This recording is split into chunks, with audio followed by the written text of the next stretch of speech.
오늘 말씀의 제목은 우리는 왜 불안한 사랑을 하는가입니다. 불안과 사랑이라는 것은 사실 같이 가기가 참 어렵다고 생각되는 감정인데요. 혹시 불안한 사랑을 해보신 경험이 있으신가요? 어떠세요? 불안한 사랑을 하신 경험이 있으세요? 있으신가요, 목사님? 그러세요? 소라 자매는 있으신가요? 노코멘트인가요? 목사님 있으세요? 불안한 사랑을 하신 적 있으세요? 없으세요? 오. 그러면 고재희 권사님 어떠세요? 없으세요? 와. 뭐 있으신 분도 김주영 형제 있나요? 없어요. 굉장히 상반되는 감정이라는 생각을 하죠. 저의 경험을 생각해 보면 최민수 목사님이랑 연애할 때 굉장히 불안함을 많이 느꼈던 것 같아요. 왜 그런지는 이제 차차 얘기를 하도록 하고, 저는 결혼하고 나서도 때때로 불안함을 느끼기도 했었어요. 물론 지금은 아니죠. 지금은 제 인생의 최고로 안정적인 때입니다. 평안하고 안정적인 때입니다. 불안하다는 거는 말 그대로 안정적이지 못하다는 거예요. 그럼 왜 안정적이지 못할까요? 왜 사랑하면서도 불안해할까요? 오늘 그 얘기를 하려고 합니다. 오늘 말씀은 앞으로 수요책 모임에서 다루게 될 나는 왜 불안한 사랑을 하는가 라는 책의 내용의 예고편이라고, 하지만 핵심이라고 생각하시면 좋을 것 같아요. 말씀을 시작할 때 제가 사랑과 불안은 참 상반되는 감정인데 불안한 사랑이라는 건 무슨 말일까라는 얘기를 했어요. 근데 심리학적인 측면에서 볼 때 사랑과 불안은 뗄 수 없는 관계라고 해요. 되게 흥미롭지 않나요? 전 되게 흥미로웠거든요. 정확히 이야기를 하면 사랑을 시작할 때 불안을 떼놓을 수가 없대요. 사랑을 시작하면 불안이 함께 온대요. 왜일까요? 왜일 것 같으세요? 사랑을 시작할 때 왜 불안이 같이 올까? 감이 안 오시나요, 아예? 어떠세요? 모르겠어요. 예를 들어볼게요. 남자친구가 생긴 거예요. 이성친구가 생기고 이제 사귀기로 한 지 일주일 정도 됐는데 갑자기 하루 종일 연락이 안 돼요. 그러면 어때요? 어떤가요? 김소라 씨 어떤가요? 화도 나고 불안해져요, 마음이. 갑자기 왜 연락이 안 되지? 하루 종일 왜 갑자기 연락이 안 되지? 뭐지? 무슨 일이 있나? 갑자기 이러다 뭐 잠수 이별인가? 별 생각이 다 들 거예요. 갑자기 일주일 정도 됐는데, 한 달 정도 됐는데 갑자기 하루 종일 연락이 안 된다면? 이렇게 우리가 불안해하는 이유는, 사랑을 시작할 때 불안해하는 이유는, 이성친구가 갑자기 남자친구가 연락이 안 될 때 불안한 이유는 남자친구가 보통 연락이 안 될 때 뭘 하고 있는지를 잘 모르고, 핸드폰을 보는 텀이 어느 정도인지를 잘 모르고, 이런 것들을 예상할 수가 없는 거예요. 왜냐하면 이 사람을 잘 모르기 때문이죠. 그러니까 이 사람에 대해서 완전히 알지 못하고 이 사람이 완전히 내 사람이라는 확신이 없으니까 마음이 불안하다는 거죠. 이러다 헤어지는 거 아니야? 이러다가 알고 보니까 막 다른 여자랑 막 이렇게 나랑 재고 있었던 거 아니야? 이런 마음이 막 든다는 거예요. 어디서 뭘 하고 있는 거지? 어디서 뭘 하고 있는 거지? 근데 지금 결혼 6년 차인 제가, 민수 목사님이 하루 종일 연락이 되지 않는다고 해서 막 최민수 어디서 뭘 하고 있는 거야? 이러지 않는다는 말이에요. 뭐 센터에 있겠지. 말씀 준비하거나 논문 보거나 논문을 쓰거나 뭐 이런 거 책 보거나 하겠지. 이렇게 운동하겠지. 이런 생각을 한단 말이죠. 그러니까 이 사람이 완전히 내 것이라는 확신이 없고, 이 사람이 어떤 사람인지를 제대로 모르기 때문에 불안하고, 그래서 이제 그것 때문에 연락이 되면 그때부터 어디서 뭘 하고 있었는지, 왜 연락이 안 됐는지, 내가 전화를 했는데 왜 안 받았는지, 카톡은 왜 안 받는지 막 싸움이 시작되기도 하고, 나 너무 불안해서 울기도 하고 난리가 나는 거죠. 그러니까 사랑을 시작할 때 불안한 이유는 상대에 대해 잘 모르기 때문입니다. 저는 불안했다고 했었잖아요. 여러분은 어떤 그런 경험이 있으신지 모르겠지만 저는 뭐 이미 알고 계신 분들도 계시지만 저는 연애할 때 별로 최민수 목사님이랑 친하지가 않았어요. 결혼해서 이제 조금씩 친해졌기 때문에 그래서 좀 불안함이 있었던 것 같아요. 최민수라는 사람을 내가 잘 알고 있다는 느낌이 안 들었고 저도 내 모습을 진짜로 다 보여줬나? 라는 확신이 없었어요. 그런 마음에 불안했구나를 이 아가서 말씀을 그리고 이 책을 읽으면서 알게 됐습니다. 오늘 말씀은 아가서인데요. 아가서는 사랑을 속삭이는 솔로몬 왕과 술람미 여인의 사랑 이야기가 담긴 책입니다.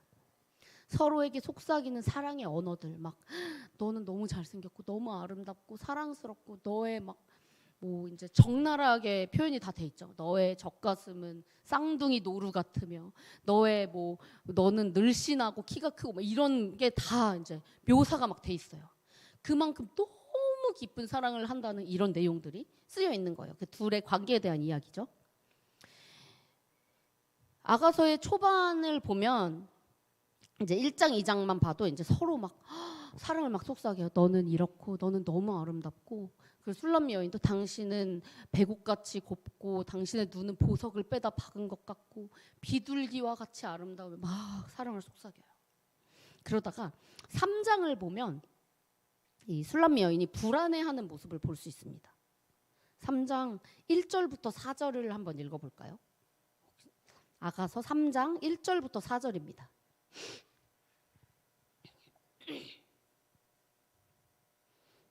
아가서 3장 1절부터 4절.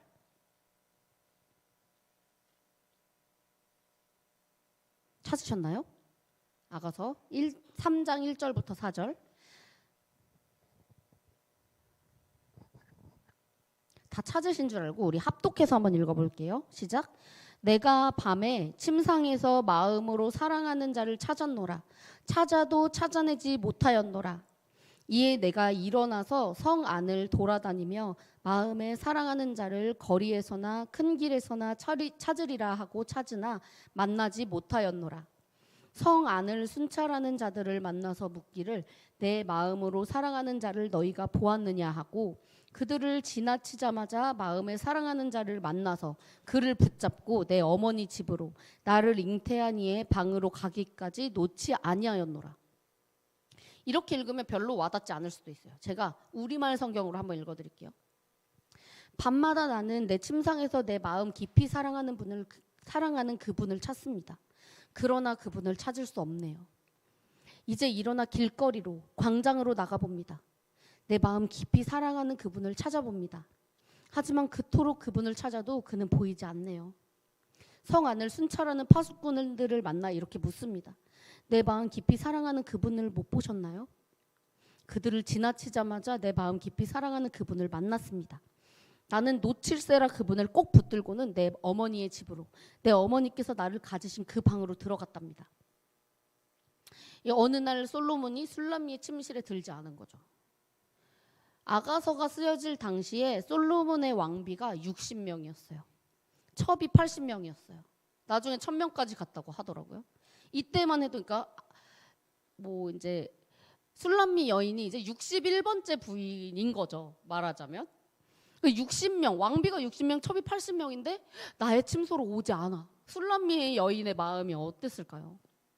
너무 불안한 거죠. 60명 중에 누구의 방으로 갔을까? 60명도 아니죠. 몇 명이죠? 140명이죠. 140명 중에 누구의 방으로 도대체 간 걸까? 기다리다가 참지를 못하고 솔로몬을 찾아서 성 안을 헤매고 길거리를 헤매고 광장으로 나가고 막 나가서 경비병들한테 막 물어봐요. 못 보셨어요? 왕이 어디 갔는지 보셨나요? 이게 사실 채통이 되게 없잖아요. 어쨌든 이 사람이 평민 출신이지만 지금은 궁에서 지내는 사람이고 왕의 여잔데 돌아다니면서 막 경비병들한테 막 혹시 왕을 못 보셨나요? 누구의 침소로 들었나요? 뭐 어디 갔는지 모르시나요? 이걸 막 물어봤다는 거예요. 여기서 이제 정말 그 불안감을 숨길 수 없다는 게 드러나는 부분인 거죠. 그러다가 솔로몬 왕을 만납니다. 찾아서 바로 어디로 가나요? 어머니가 나를 잉태한 곳, 즉 침소로 바로 데려갔다는 거죠. 놓칠세라. 막 사랑을 빨리 확인하고 싶어서 침소로 데리고 왔다는 거죠. 다시 한번 짚어드립니다. 사랑과 불안함은 참 비슷합니다. 정확히는 사랑을 시작할 때의 감정은 불안함을 동반하고 불안함과 이 상대방을 보는 긴장감이 구별되지가 않는 모습을 보일 수 있어요. 이 불안함을 잘못 지나면 헤어질 수도 있고요. 잘 넘어가면 안정감을 느끼는 깊은 사랑에 도달하게 됩니다. 왜 그러하냐 하면 상대를 잘 모르니까 라고 넘어가지 않는다는 거예요, 인간이.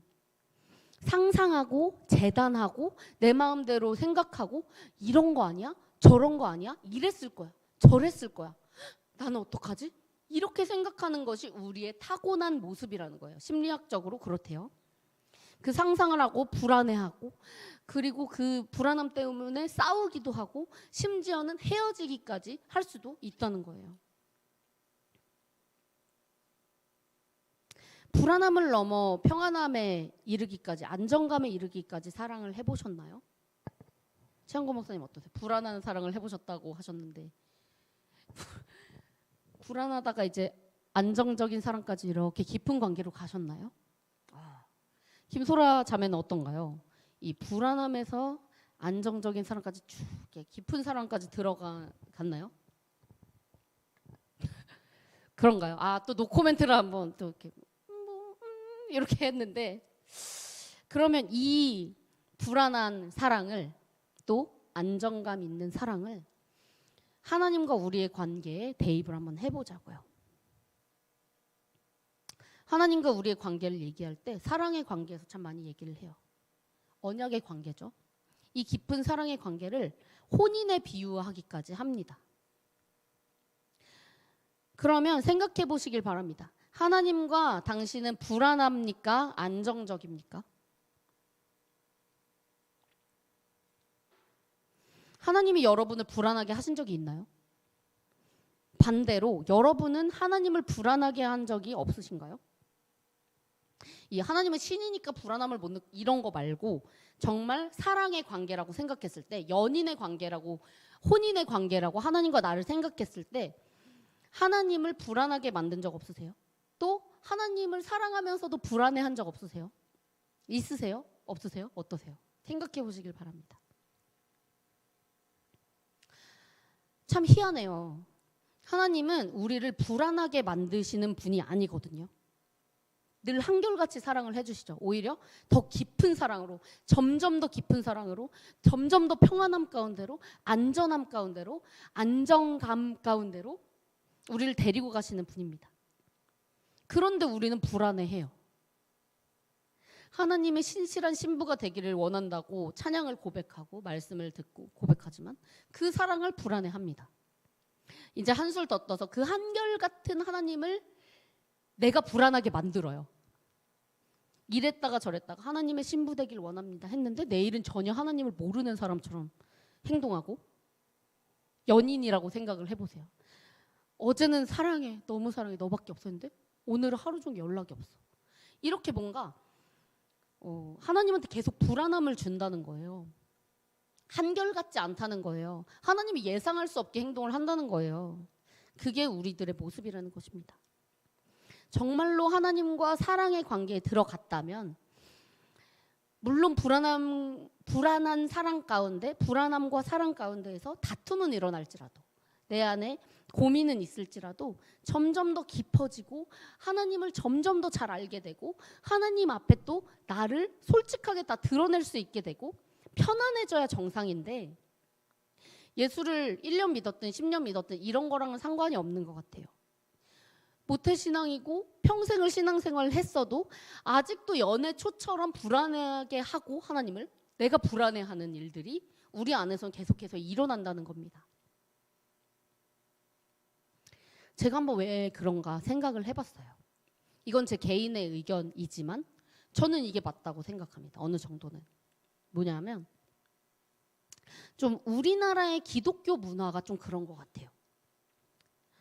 무슨 말이냐면 우리나라의 기독교 문화 혹은 신앙생활은 좀 현실과 동떨어져 있지 않나? 라는 생각이 듭니다.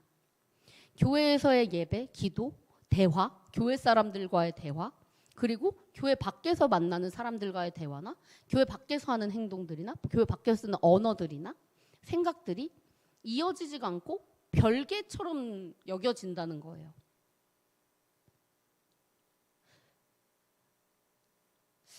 그러니까 우리나라에서는 기도나 말씀, 예배 이런 것들에 대해서 신앙생활에 대해서 엄청나게 신성하고 대단하고 어떤 비현실적인 특별한 것이라고 생각하는 인식이 좀 있다는 거예요.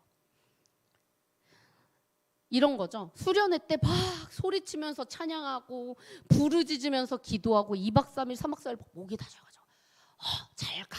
막 집에 갔는데 수련회 잘했다, 끝났다 하고 이젠 삶으로 돌아가자 이렇게 된다는 거예요. 이게 삶 가운데 수련회가 3박 4일, 2박 3일이 있었던 게 아니고 이 시간은 정말 특별한 시간 탁 잘라서 뭔가 정말 다른 공간에 정말 다른 세상에 잠깐 갔다가 오는 것처럼 그렇게 하고 끝! 이젠 삶으로 돌아가자.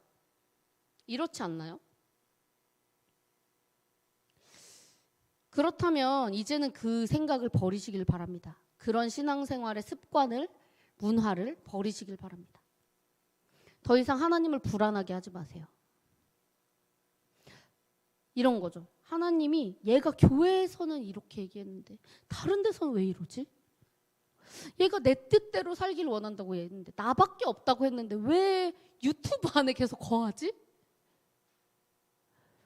왜 하나님을 늘 묵상하기를 바랍니다 얘기했는데 왜 계속 운동 유튜브 찾아보고 운동 유튜브만 찾아보고 어떻게 하면 이게 어깨 가동성을 더 좋게 할 수 있을까?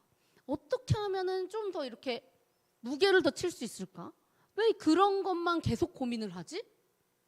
얘가 분명히 교회에서는 나한테 하나님 사랑해요. 하나님밖에 없어요. 무엇보다도 하나님이 먼저입니다. 하나님을 사랑하는 마음이 그 무엇도 그 마음을 뺏을 수 없습니다라고 선포하고 고백해놓고 왜 얘가 교회 밖으로 딱 나가면 가자. 이제 예배 잘 드렸으니까. 이렇게 하지? 최영거 목사님 지난주에 그런 말씀 하셨죠. 일주일에 1시간 예배 드리는 거에 대해서 얘기를 하셨죠. 연인인데 일주일에 1시간만 나를 만나주는 거예요. 근데 일주일에 1시간만 만나줘. 그 1시간도 집중하질 않아요, 나한테. 내 눈을 안 봐. 내 얼굴을 안 봐. 내 얘기를 안 들어.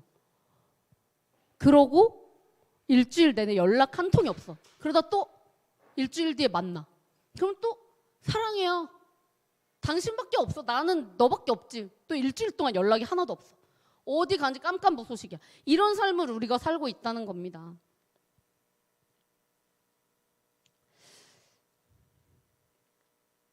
여러분, 영적인 게 뭐라고 생각하세요?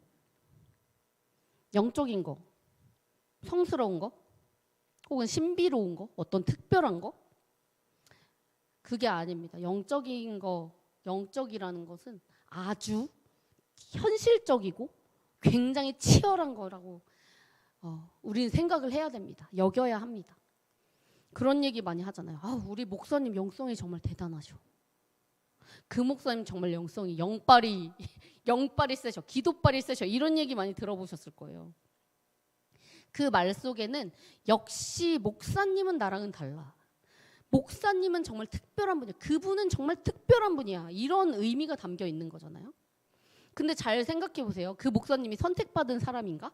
혹은 목사라는 자리가 대단한 건가? 혹은 그 사람만 뭔가 어떤 그런 건가? 그런 게 아니잖아요. 보통 영성이 대단하셔라고 평가를 받는 분을 보면 말씀을 보고 기도하고 하나님을 묵상하고 그리고 그것이 삶에서 계속해서 이어지는 분이에요. 그렇기 때문에 좋은 평가를 받는 분인 거예요.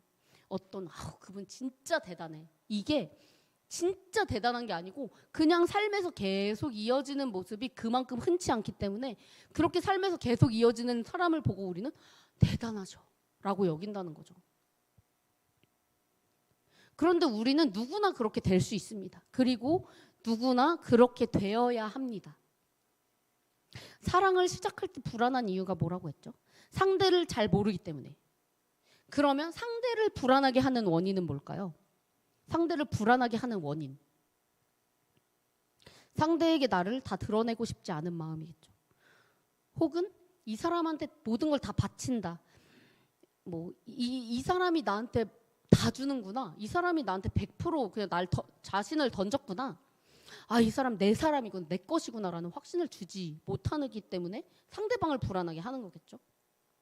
그런 식의 불안함을 우리가 하나님한테 계속 드리고 있다는 거예요. 불안하지 않기 위해서는, 그리고 불안감을 드리지 않기 위해서는 하나님 앞에 솔직해야겠죠. 먼저 하나님한테 솔직해야겠고, 나의 밑바닥도 어차피 하나님 다 아시니까 라고 생각하지 마시고 다 보여드리셔야 돼요. 그냥 살다 그냥 하나님이 나 아시니까 내가 사는 거 아시지, 이렇게 뭔가 천하태평하게 어차피 날 사랑하시니까 라고 생각하는 게 아니라는 거예요. 하나님을 그리고 잘 알아야겠죠. 내가 하나님의 것이라는 확신을, 그리고 내가 다 걸고 하나님을 사랑한다는 확신을 드려야 합니다. 하나님을 잘 안다는 게 뭘까요? 하나님을 잘 알려면 우리는 뭘 해야 될까요? 하나님을 잘 알려면 뭘 해야 될까요?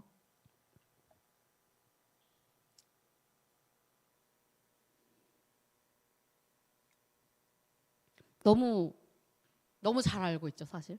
말씀을 보세요. 말씀을 보세요. 기도하세요. 개인적으로도 예배를 드리시고 찬양을 소리내서도 부르시고 묵상도 하시고, 정말 우리 시 썼던 것처럼 하나님을 찬양하는 시도 써보세요. 굉장히 좋습니다. 필요합니다. 누구나 해야 하는 것입니다. 그리고 누군가가 써놓은 시들도, 이야기들도, 글들도 많이 읽어보세요. 공부를 하세요. 아까 영적인 거에 대해서 얘기했는데 우리는 성경에 대해서도 그렇게 생각하는 경향이 있는 것 같아요. 경전, 신비로운 것, 하나님의 말씀, 성스러운 것. 그러니까 막 뭔가 그냥 읽고 아하 덮어야 되는, 더 이상 생각하면 안 되는, 목사님이 얘기하시면 아 끝, 그렇구나 끝, 이런 거라고 생각하는 경향이 있지 않으신가요? 있지 않으세요? 전 있어요. 지금도 있어요, 저는. 근데 저도 정말 고치려고 많이 애를 쓰고 있고 많이 고쳐졌어요.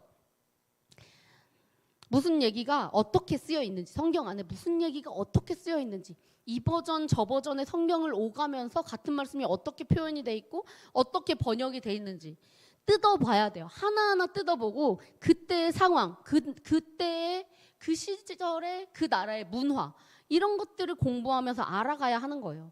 NIV도 보고, 최영거 목사님 연구하신 원어 성경도 보고, 궁금하면 여쭤도 보고, 최민수 목사님도 쫓아다니면서 여쭤보고, 유튜브도 찾아보고, 건강한 신학 안에서 어떤 다양한 해석이 있는지를 우리는 찾아보고 뜯어보고 공부를 해야 된다는 거예요. 하나님을 잘 알기 위해서. 목사만 그렇게 해야 되는 게 아니고요. 전도사만 그렇게 해야 되는 게 아니에요. 하나님을 사랑하는 사람이라면, 하나님을 믿는 사람이라면, 하나님의 신부 되기를 원한다고 고백하는 사람이라면 누구나 그렇게 해야 됩니다. 그 박원이라는 가수가 있어요. 그 가수의 노래 중에 노력이라는 노래가 있거든요. 근데 이게 이별 노래인데 그런 가사가 있어요. 사랑을 노력한다는 게 말이 되니? 그러니까 이런 내용이에요. 연인이 헤어지는데 나도 노력해봤어. 너를 더 사랑하기 위해서, 너와 관계를 이어가기 위해서 더 노력해봤어. 근데 사랑을 노력한다는 게 말이 되니?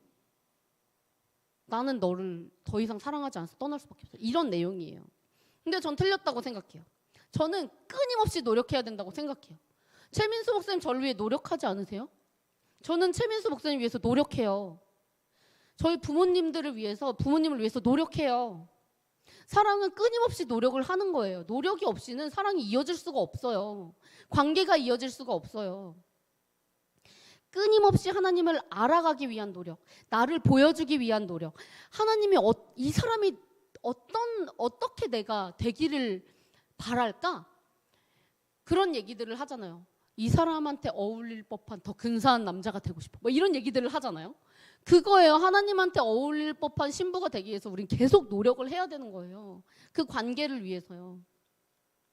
말씀을 읽고 연구하고 뜯어보고 공부하고 묵상하는 것은 그 노력, 최소한의 노력이라는 거예요. 최소한의 노력.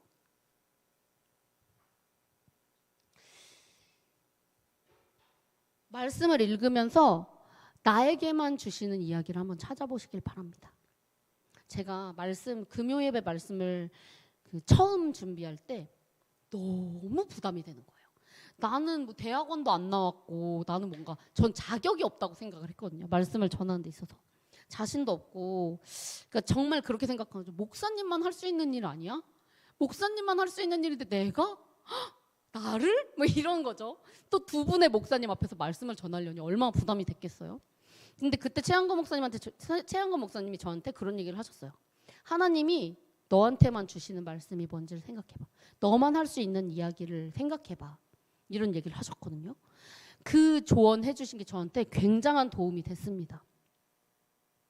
물론 신학적으로 제가 한참 뒤처지고 한참 모자라요. 저도 인정을 합니다.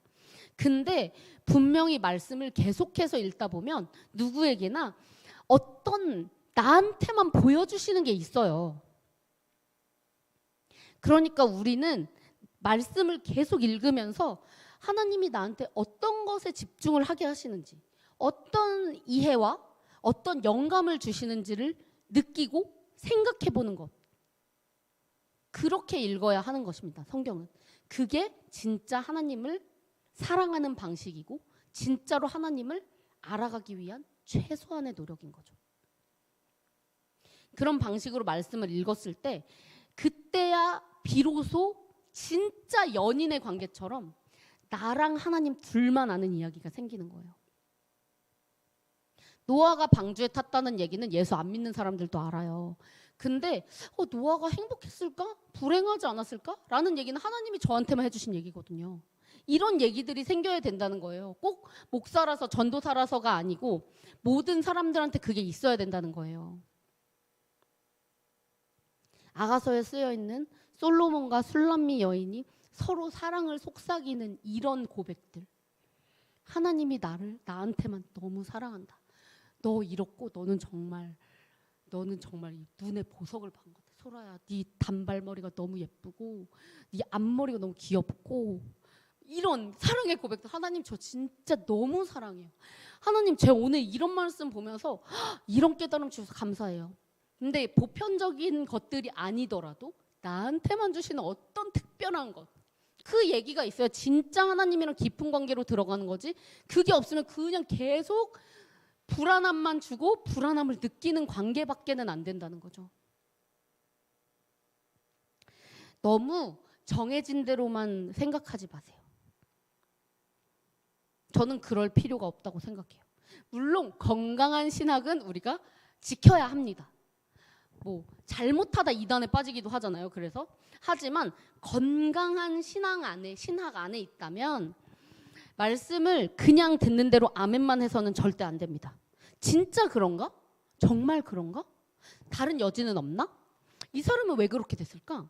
하나님은 왜 이렇게 하셨을까? 그때 하나님의 마음은 뭐였지? 그 뒤에는 어떻게 됐지? 그 전에는 어떻게 됐지? 왜 이런 일이 생겼지? 나라면 어떻게 했을까? 내가 하나님이라면 이렇게 했을까? 저렇게 했을까? 이런 질문들을 계속 해보셔야 된다고요. 상상들을 해보셔야 된다고요. 성경을 단편적으로 보지 마세요. 입체적으로 읽으세요. 그것이 하나님을 알아가는 방식입니다. 우리가 해야 되는 사랑의 노력입니다. 혹시 말씀을 읽지 않으신다면 그건 정말 심각한 거고요. 정말 심각한 거지만 우리는 돌이킬 수 있잖아요. 지금부터 읽으시면 됩니다. 지금부터 읽으세요. 혹시 읽지만 그저 그냥 이렇게 촉촉촉촉 읽는다면 그것도 의미가 있겠지만 정해진 대로, 들은 대로만, 배운 대로만 받아들이고 스스로 더 알려고 하지 않는다면 계속해서 우리는 연애 초기처럼, 썸 타는 시기처럼 불안한 관계에만 머무를 수밖에 없을 것입니다. 좀 더 자유롭게, 그러나 지금보다 훨씬 더 치열하게 성경을 읽으십시오. 그렇게 할 때에 정말 하나님의 사랑을 깨닫고 하나님께 사랑을 드리고 상황과 상관없는 기쁨과 평안함 가운데로 들어갈 수 있을 것입니다.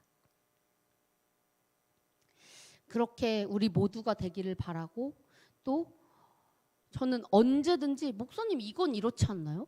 전도사님 이건 이렇다고 생각하는데요? 라고 막 찾아오셨으면 좋겠어요.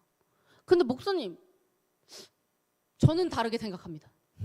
이런 일이 저는 우리 교회에 있으면 좋겠어요. 목사님도 그렇게 생각하지 않으세요? 그죠? 그런 토론이 열리고, 저는 이 말씀을 보면서 이렇게 생각했거든요. 목사님 어떠세요? 이게 괜찮은가요? 이렇게 생각해도 괜찮은 건가요? 이렇게 해석해도 괜찮은 건가요? 이런 궁금증들이 나왔으면 좋겠어요. 그러기 위해서 치열하게 성경을 읽으시길 바랍니다. 치열하게 사랑의 노력을 합시다. 그래서 이젠 불안함을 넘어서 평안함 가운데로 들어가는 우리가 되기를 간절히 소망합니다. 아멘.